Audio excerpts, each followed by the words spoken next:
మోసిన నిందకు ప్రతిగా పూదండ ప్రభువు ఇచ్చునులే.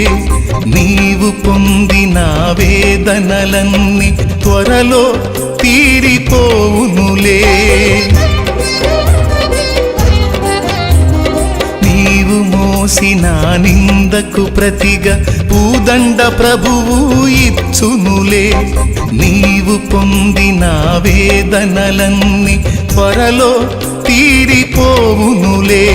నీ స్థితి చూసి నవ్విన వారే సిగ్గుపడే దినమొచ్చేనులే. నీ స్థితి చూసి నవ్విన వారే సిగ్గుపడే దినమొచ్చేనులే. విడుదల సమీపించెను, నీకు వెలుగు ఉదయించును. విడుదల సమీపించెను, నీకు వెలుగు